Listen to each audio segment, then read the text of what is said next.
loin des circuits touristiques, se trouve un village étonnant. Saint-Pierre-de-Frugy a fait sa révolution verte il y a 10 ans, en devenant l'une des premières communes bio de France.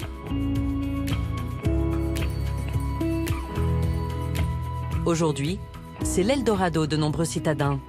Dans leurs valises, l'espoir d'une vie plus saine et les projets qu'ils comptent réaliser ici. On va aller manger. Dans le jardin. Pas notre jardin. Hein. Parmi les derniers arrivés, la famille Ducatotasi. Regarde, c'est beau quand t'es ici. Ouais, c'est beau. C'est beau le village. Ouais, c'est beau. Ils sont franco-belges et il y a 3 semaines, ils vivaient encore dans une ville à 60 km de Bruxelles. Alors on va à la fête des nouveaux arrivants, des nouveaux habitants à Saint-Pierre-de-Frugy. On arrive dans l'inconnu, donc c'est sympa de pouvoir rencontrer d'autres personnes, effectivement, qui sont dans le même cas que nous, parce que s'ils sont nouveaux arrivants, ben, ils vivent certainement les mêmes choses que nous, a priori. Regarde. Oh, regarde ici les groseilles. Ah, il y en a des murs. Ouais, rouge, ouais. Voilà. Mais les autres, non. Hein. Allez, viens, Gaston. Ah, mais il y a du monde, hein. Bonjour. Bonjour. Yann. Enchantée, je suis Delphine. Les restaurateurs. Ah ouais, mais Voilà. j'ai vu qu'il y avait des chaises et tout, là. Voilà. Ouais, tout est arrivé hier, donc on rentrait là. Ça y est, on finalise là pour pouvoir ouvrir, oui. Ouais, on est originaire du Nord. Delphine et Yann sont très attendus, car ils reprennent le restaurant communal. On a envie qu'ils rouvrent et qu'on puisse y retourner bien volontiers. Surtout avec les produits régionaux, tous bio. On sait qu'il y aura une bonne cuisine qui sera faite, donc il n'y a pas de... C'est super. Bah, on a une trentaine de couverts en salle. La terrasse, mais voilà. Ce projet est une reconversion professionnelle. Delphine est ostéopathe, Yann est conseiller en environnement. On n'est qu'à 2. C'est vrai que c'est un changement de vie par rapport à nos métiers en Belgique, mais on s'est dit, voilà, on peut le faire. On va pas tenir un restaurant, pas une usine, quoi. Donc ça devrait aller avec les producteurs locaux. On veut se faire plaisir avec des bons produits, et, des choses simples, mais des bons produits. Voilà. On va se lancer lundi, là. On verra. Voilà. Le couple a aussi choisi ce village pour retrouver un art de vivre ensemble. On avait envie de se poser, d'être dans une région où c'est plus vert, où il y a une densité de population moindre. On voulait quitter un peu cette vie de fou, là, où tout va très vite, où on n'a pas le temps de penser, où on ne voit pas nos enfants grandir. C'était vraiment important pour nous aussi. Vous travaillez chez vous? Oui, D'accord. télétravail, salarié. Super, ça c'est chouette. Ce jour-là, une cinquantaine d'autres nouveaux arrivants sont également présents. On était à Toulouse avant. On est arrivé fin août. On est locataire pour l'instant et on va faire construire une maison dans le bourg. Il n'y a pas de clôture entre les maisons, les gens se choisissent, donc on a tous des intérêts communs, des facilités de communication, donc ça fait vraiment du lien humain qui est très fort. C'est bon? Oui, elle est bonne la pizza. On est venu incognito, Incognito, ouais. une première fois, voir l'énergie du village, voir les environs. On a fait un aller-retour en une journée. On a fait un aller-retour, oui. On est parti à 4h du matin, on est arrivé à midi. On a senti le village pendant 5-6 heures, là, on a bougé un peu partout. On s'est promené. On s'est promené. Et puis voilà, on s'y est senti tout de suite bien, avec une très bonne énergie. Et là, on s'est dit, c'est bon. C'est bon, on y va. On fonce. C'est parti. Il n'y a plus qu'à cuisiner.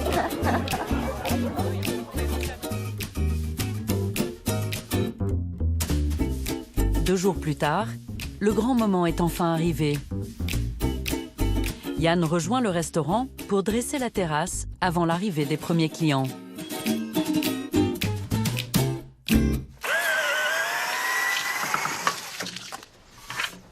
Voilà, on espère que ça plaira aux habitants du village, parce qu'on y a mis tout notre cœur.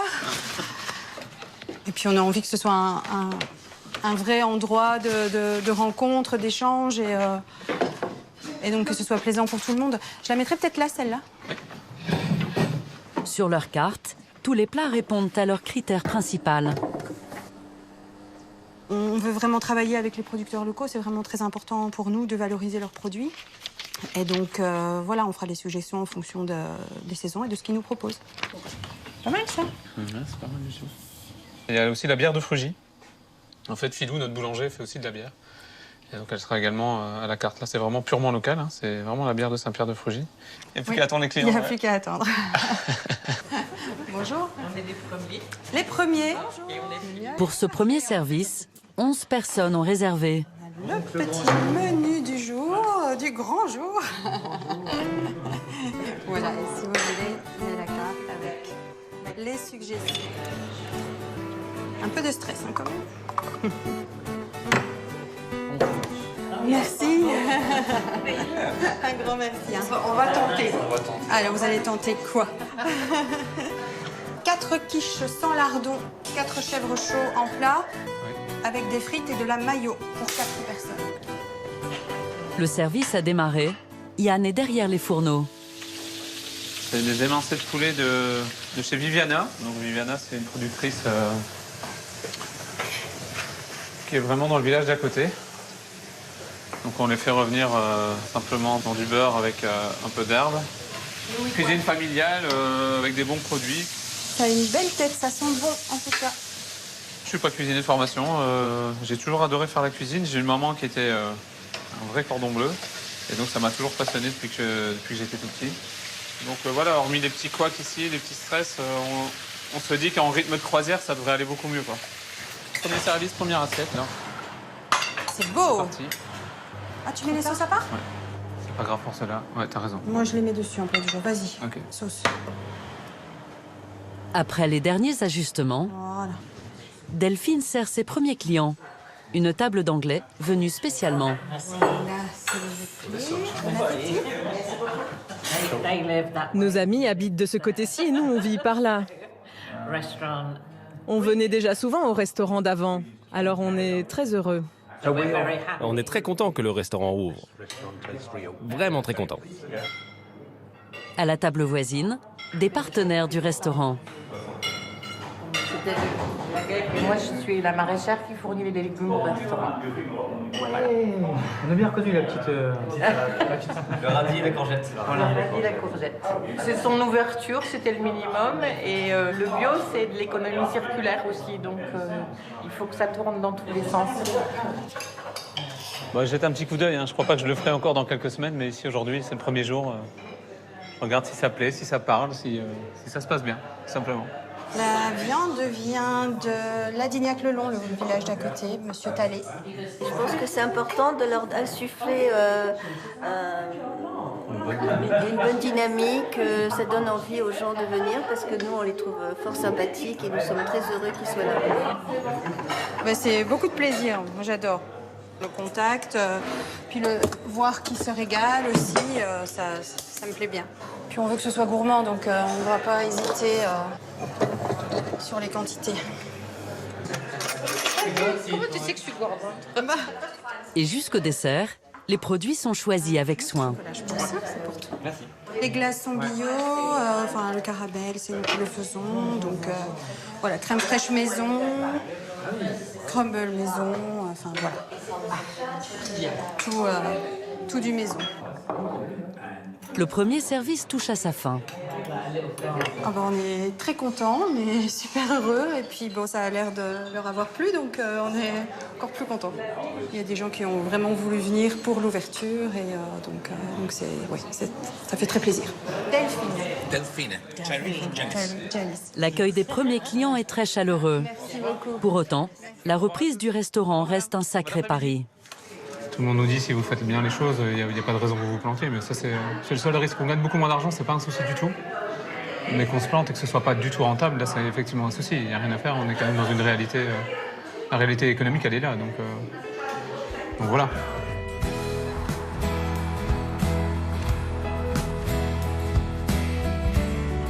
Un peu plus tard, Yann part pour une tournée à la rencontre de ses producteurs locaux.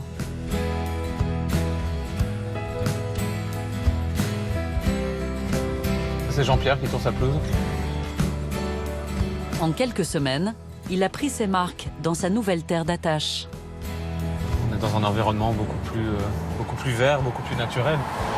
C'est ce qu'on souhaitait vraiment, d'être plus proche de la terre. Quand c'est lumineux, quand il y a du soleil, c'est vraiment très très beau. Hein. Donc c'est assez agréable à vivre en fait. On a la chance d'avoir un tissu de producteurs locaux assez important.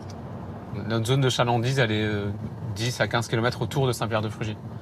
Et on va voir Fred et Mathilde, donc qui sont des éleveurs de brebis et de vaches. Ah, ils sont en pleine nature, hein. C'est assez agréable d'aller chez eux, au calme, sans bruit. Hey, devant. C'est bien, mon cher. Yann rejoint Mathilde Bost au Ferret. On va traire les brebis. On va les rentrer. Hey, devant. Avec son compagnon, elle a choisi d'installer sa ferme ici en 2016. Devant. En fait, je suis née ici. Mes parents étaient agriculteurs. Ils faisaient principalement du fromage de chèvre. Et puis, quand on a décidé de s'installer agriculteur, on s'est rendu compte que le Périgord vert, c'était un bon compromis niveau climat. Disons qu'il fait ni trop chaud, ni trop froid. La nature est riche. Pour l'élevage, ça se prêtait bien. Stop. Couche. C'est le rôle du chien, ça c'est génial, quoi. Pour Yann, il est indispensable de venir voir comment travaillent ses producteurs. Allez, fille. On se rend compte que c'est pas du pipeau, quoi. Le fromage, il vient pas de nulle part. Et on se rend compte de la réalité du terrain, du savoir-faire aussi des producteurs. Donc c'est une belle preuve, c'est une belle authenticité en fait de venir ici. On se sent à l'aise de proposer ces produits au restaurant parce qu'on sait la façon dont ils travaillent. Donc voilà, on n'a pas de souci avec ça, c'est chouette. C'est intéressant d'avoir un restaurateur qui a fait 10 km pour venir chez nous et de retrouver notre fromage là-bas. Ça a un sens. Il y a une logique écologique qui est vraiment là, de produire ici et de vendre ici. Et du coup, pareil pour ceux qui achètent, d'acheter vraiment localement, il y a une logique écologique que nous on recherche à tout prix. Allez, Doudou. Viens ma fille, viens. Mathilde et Frédéric passent dans la bergerie pour traire leurs brebis. Dans quelques jours, elles ne donneront plus de lait. Donc là, elles sont pleines. On a mis le bélier au 15 août. Elles portent 5 mois, donc au 15 janvier, elles agnellent. Ordinairement, on traite matin et soir. Et on va se mettre à traire uniquement le matin, puis un jour sur 2, puis un jour sur 3, etc. Jusqu'à ce qu'il n'y ait plus de lait. Et ensuite, on garde nos agneaux. Alors effectivement, pendant 6 semaines, ils boivent du lait. C'est une perte. Mais s'ils n'étaient pas nés, ces agneaux, on n'en aurait pas du lait. Donc du coup, on les garde 6 semaines et après, on les sépare des mères et ils partent dans un champ où là, ils finissent leur croissance tranquillement. Allez, viens là, ma fille. C'était important pour nous d'être cohérents là-dessus. Pour avoir du lait et pour faire du fromage, il faut faire des naissances. Ça sent bon. Ouais. Dis-moi ce que tu as en ce moment. En ce moment, on a de la tome de vache. Tiens, donc ça a 2 mois d'affinage. Tome de vache. Ok. C'est puissant en fait. C'est très puissant, mais c'est super bon. Moi, j'aime vraiment bien. Ouais. Un fromage qui a du caractère. Comme quoi, en 2 mois, tu sais déjà faire un fromage dingue, carrément. Ici, ça finit vite. Ouais, ça finit vite. Hein. Ça, c'est plus jeune. C'est plus jeune, ça se voit tout de suite. Hein. Ouais, tout à fait. Avec Mathilde et Frédéric, Yann étoffe le réseau qu'il constitue depuis son arrivée en Périgord. Il est puissant déjà. C'est un peu un maillage qui est en train de se créer. En tout cas, nous, on le voit comme ça avec tous les producteurs, c'est essayer d'avoir ce tissu. Alors, tout le monde ne se connaît pas forcément, mais au fur et à mesure, on voit qu'il y a des petits fils qui sont en train de se créer, comme dans du tissu. Et ça, c'est hyper valorisant et c'est même touchant pour nous aussi. Et tu m'as dit... Je vais prendre une demi de jeune. Ok. Et alors un quart d'affiné. Ouais, d'affiné, okay. Voilà. On ne travaillera pas autrement. Genre, je préfère me planter que de vendre mon âme et de me dire je vais aller acheter tous mes fromages au supermarché ou à métro. Je préfère alors me planter et faire autre chose.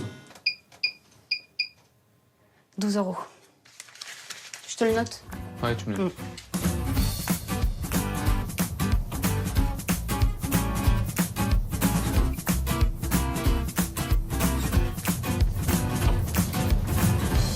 C'est une vie totalement différente. Effectivement, c'est un changement radical pour nous. Moi, j'avais une activité économique salariée, donc il y avait un train-train quotidien qui était bien réglé, bien régulé. Là, c'est pas ça en fait. On a plus de latitude, je dirais. On a l'impression d'être plus libéré en fait. On se sent plus libre. Ouais.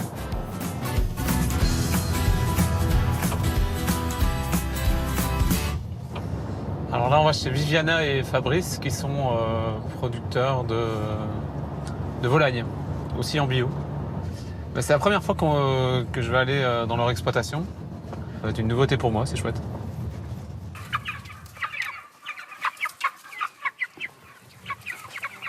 Viviana Tartret est arrivée de Bretagne en 2016 pour élever ses poulets ici.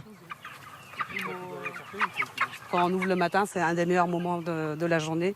C'est de les voir prendre la liberté en fait, sur la journée. Et nous, on ouvre tous les jours, ou plutôt le matin, et on les ferme au maximum tard le soir pour qu'ils puissent profiter de l'herbage et puis d'être bien. Cette race-là, ça s'appelle les Counus jaunes. Et en fait, c'est une race qui est en fait assez rustique, résistante. Elle développe peu de maladies. Counus parce qu'ils n'ont pas de plumes au niveau du cou. Viviana achète des poussins tout juste nés pour avoir une traçabilité complète. On broie les céréales nous-mêmes. Ouais. Et on calcule une ration pour qu'ils aient un bon équilibre alimentaire. Tout à fait. Pour pas qu'ils grossissent trop vite, mais qu'ils grossissent quand même un petit peu, quoi. Donc ils ne sont pas poussés, donc le poulet sur 3 mois et demi, 4 mois, il a le temps de se développer normalement. Naturellement. Quoi. Voilà. Ok. Les poulets, ils ont une meilleure chair, ils ont plus de goût. Finalement, c'est logique, quoi. Tout le monde est gagnant, en fait. Le restaurateur, le producteur, le consommateur. Le consommateur, il mange correctement pour un prix, moi j'estime correct. Et on peut rémunérer justement le producteur. Et puis nous, j'espère, on sera rémunéré justement aussi. Voilà. Donc,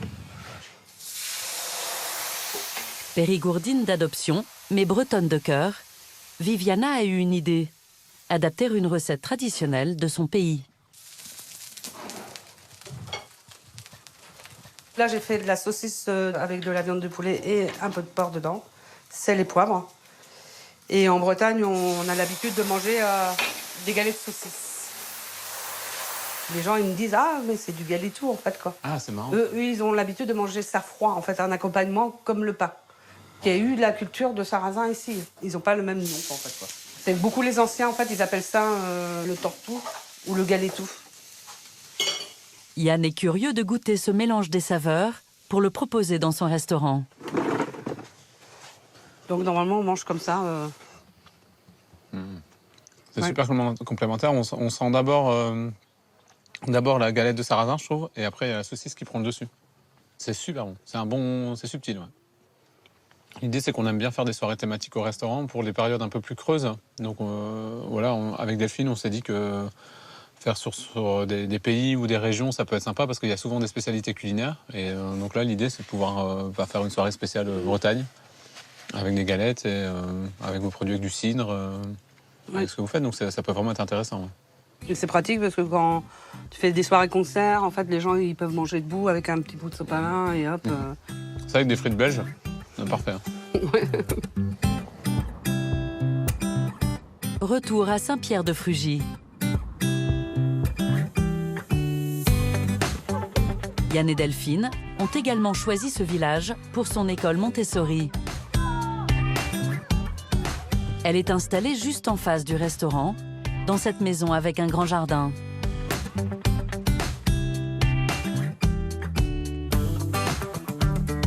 Bonjour Léon, bonjour Achille, bonjour Gaston. Leurs 3 enfants, Achille, Léon et Gaston, font partie des 9 nouveaux élèves de cette rentrée scolaire. Voilà, ça va comme ça? Ah, c'était extrêmement important, oui. C'est une pédagogie alternative où on permet la créativité des enfants, où il n'y a pas de compétition, où on est proche de la nature. Donc, ouais. À nouveau, c'était un paramètre essentiel. D'ailleurs, il s'en va tout de suite, là, donc c'est parti. Quoi. Tu peux installer ton blouson, Carmen? Céline Rodriguez a créé cette école en 2015. Aujourd'hui, elle accueille 25 élèves. C'est un des pôles majeurs, oui, d'attraction du village. Ils viennent s'installer pour l'école, entre autres, mais beaucoup pour l'école, puisqu'on voit venir des habitants jeunes, avec des familles jeunes. Donc, effectivement, c'est un des critères en tout cas pour venir habiter ici.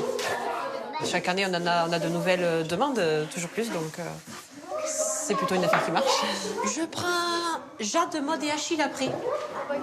Vous allez me faire un petit rappel des règles de vie, parce que j'ai l'impression que c'est un petit peu nécessaire ce matin. Les règles de Céline a enseigné dans le public pendant 2 ans, avant de se former à cette pédagogie alternative. Quand on a besoin d'un adulte, on met la main sur l'épaule d'un adulte, s'il est occupé. Bah, on a le droit de faire des erreurs. On a le droit de faire des erreurs. Alors, ce sont les règles de l'école qu'ils ont faites eux-mêmes, ils ont trouvé. Ce qu'on a voulu faire avec eux, c'est que ce soit que des phrases positives. Donc, elles sont affichées par là, les règles. Et c'est je marche, je chuchote, plutôt que je n'ai pas le droit de, je ne peux pas, je ne fais pas. Et toi, tu avais besoin de lire avec moi. Tu vas chercher ton livre de lecture, s'il te plaît? Mais j'ai pas fait ça. C'est en 2014 que Céline veut ouvrir sa propre école, quelque part dans le sud de la France. Maud, tu peux me lire le nom? À l'époque, elle ne connaît pas encore ce petit village de Dordogne. 8307. J'ai fait la démarche de chercher un local en fait dans les communes aux alentours et quand je suis arrivée à Saint-Pierre-de-Frugy, j'ai eu un accueil très ouvert, très favorable et Monsieur Chabot, le maire du village, avait même un projet d'école alternative puisque son école publique avait fermé quelques années auparavant. Donc pour lui, c'était très important d'avoir une école dans le village. Donc là, je suis arrivée à point nommé. Achille, tu pourras lire la phrase du jour? Nous osons poser des questions. Nous osons poser des questions. La matinée touche déjà à sa fin. C'est le moment où les enfants vont venir préparer l'instant cantine. Et du coup, la classe change de fonction, on devient cantine. Tao et Maud, vous mettez la table avec moi? Désormais, les élèves n'ont plus besoin d'apporter leur déjeuner à l'école.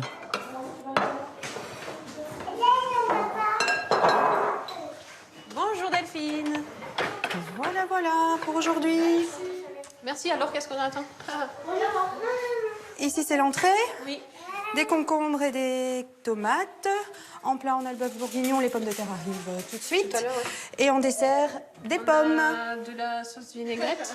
Tu en as encore? Tu en as plus? Je vais t'en ramener. La cantine, c'est nous aussi. Voilà. En début d'année, ils nous ont sollicité et on a répondu positivement. C'est un très chouette projet d'avoir une cantine en plus, de pouvoir fournir des repas sains, équilibrés et puis surtout adaptés à l'enfant. C'est quelque chose qui nous motive bien et donc et ça se passe super bien. Je pense que les enfants sont très contents. J'ai envie de manger à la cantine, c'est chouette. Vraiment. En plus, on a des produits de qualité et on sait ce qu'on mange, donc c'est que du bonheur. Et je n'ai pas besoin de sauce. C'est pas du vinaigrette. Tous les midis, les élèves dégustent une version retravaillée du plat du jour du restaurant. Du coup, les enfants de Delphine et Yann sont devenus les coqueluches de l'école. Oui, c'est trop cool. S'il te plaît. Il y a quasiment la moitié de la classe qui vient nous dire à Léon et moi que c'est bon, les desserts et tout ça. Et aussi le repas. Tu peux aller poser ton sac et venir avec nous, s'il te plaît? Tic-tac, tic-tac. Après le déjeuner, c'est dans le jardin transformé en cours d'école que la classe se poursuit. Au programme, un cours de botanique.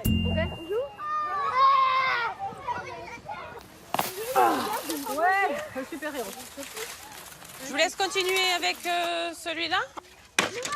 On a plus d'élèves cette année, donc du coup, faute de place, on abandonne les carrés individuels. On va tester, en fait, le potager partagé. Chacun pourra de toute façon, sur le même système, venir participer à la mise en place des semis, mais on teste autre chose. Et on peut aider, ben voilà, par exemple, Noël, il a commencé. Parce que mon papa est maraîcher, il m'a appris. Super! On l'a eu, je crois. Bientôt, le père de cet élève viendra les aider à créer le nouveau potager. C'est ce type de projet qui pérennise l'école. On y voit plus clair de suite, hein?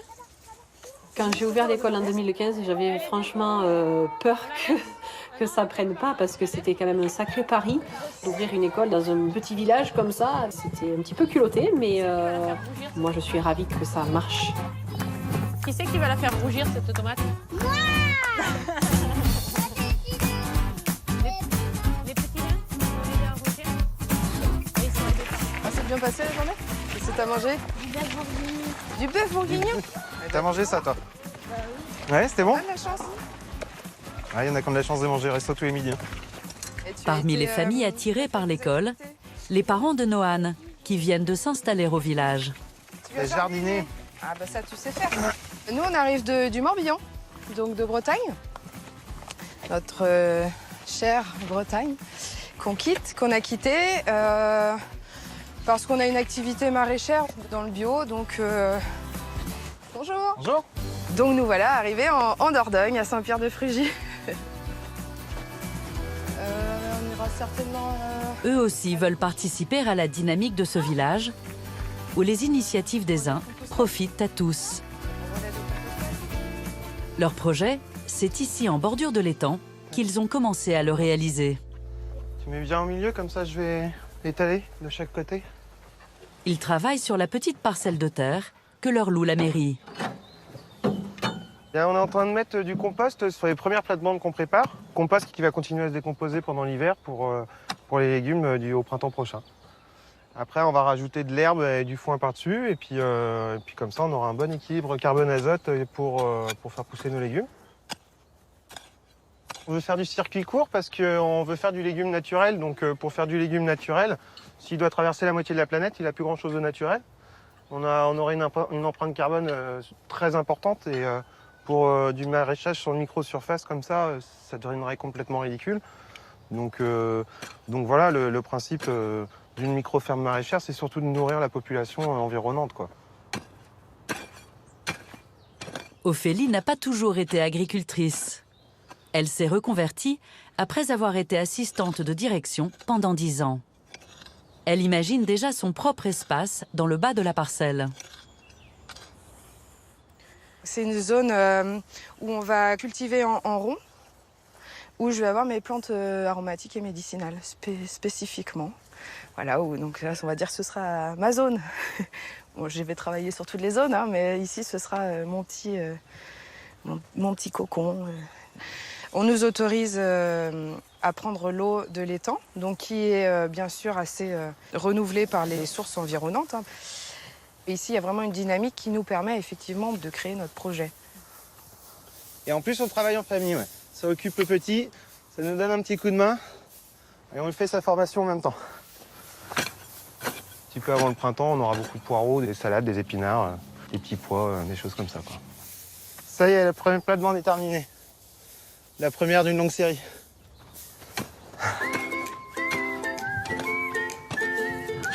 Le paillage est fini pour aujourd'hui, mais il reste beaucoup à faire.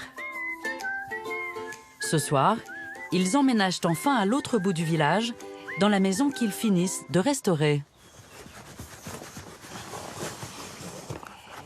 Voilà nos derniers cartons qu'on envoie dans la maison.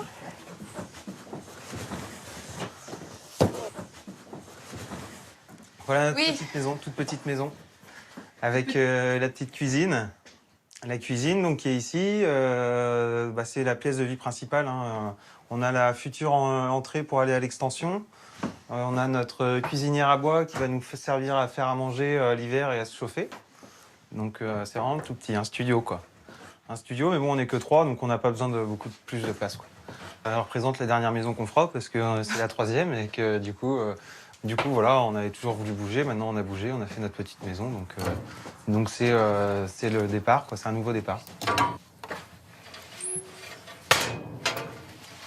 Le matin, là, il fait 5 degrés, donc si on ne chauffe pas la maison en pierre tout de suite, après, elle va se refroidir. Et puis pour l'hiver, ça va être compliqué de la réchauffer. Puis c'est surtout qu'on aime bien avoir chaud. Et puis on était pendant 2 mois dans la caravane, donc on est content de pouvoir faire notre petit feu maintenant. Avant l'arrivée de l'automne, Frédéric doit aussi finir le toit de leur maison. C'est un peu la touche finale, c'est ce qui va faire que ça ressemble à une maison et pas à un chantier. Il était menuisier avant de devenir maraîcher. Il souhaite conserver l'architecture traditionnelle périgourdine. Le toit, ici, il les faisait beaucoup en arrondi sur la fin, comme ça. Donc la difficulté, c'est de réussir à faire prendre la forme au lito. Donc parce que je tape un peu dans le vide pour l'instant. Ils avaient des raisons de les faire comme ça, les toits, hein, pour évacuer l'eau, les neiges et tout ça. Donc du coup, dans le respect de l'authentique. Là, en l'occurrence, il paraît qu'on a une des plus belles vues de la commune, donc c'est super. C'est assez classe, hein, c'est pour ça qu'on est venu là, de toute façon, donc que de la forêt à perte de vue. C'est beau, c'est magnifique. Pour ça, on est très contents, ouais.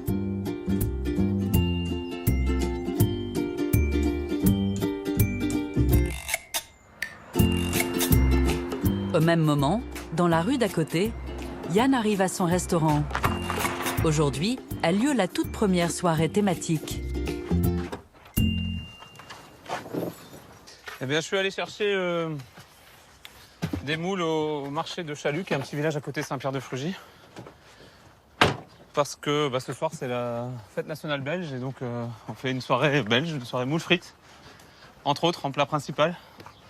Et donc voilà, j'ai été chercher des moules qui ont été pêchés de la nuit.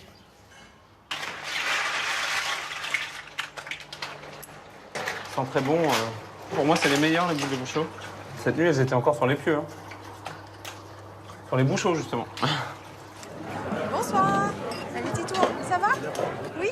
Il n'est pas encore 20 h quand les clients se pressent déjà au restaurant. Vous avez réservé avec vous? Oui. D'accord, donc en fait vous êtes 5. D'accord, ok, ça va. Avec plus de 40 couverts, il va falloir pousser les murs. Tout le monde est venu pour le menu spécial de Yann.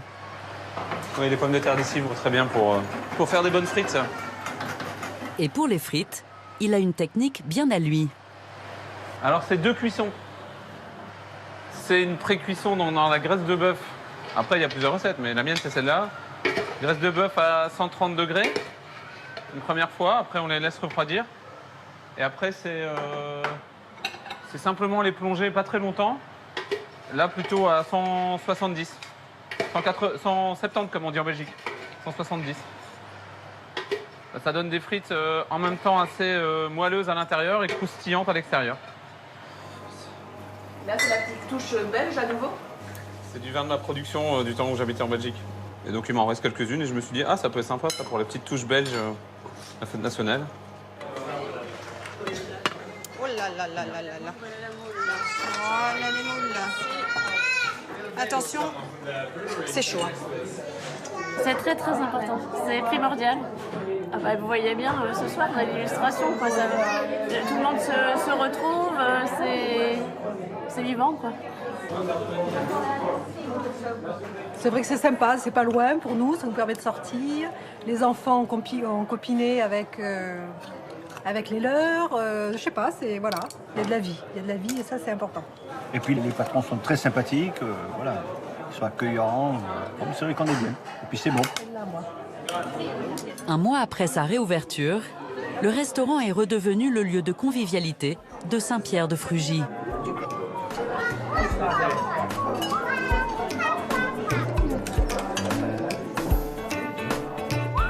Pour la famille Ducatotasi, cette vie au village semble à la hauteur de leurs espoirs. Notre vie, elle a vraiment bien changé, oui.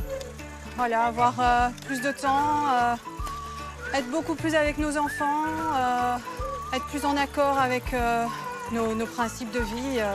Ne plus être dans les bouchons, ça c'est vraiment un point extrêmement appréciable de notre nouvelle vie, c'est pouvoir être à vélo. Des choses simples, mais des choses vraies pour nous. C'est une vie simple, tranquille. On est heureux. Les gars, on est heureux? Ouais.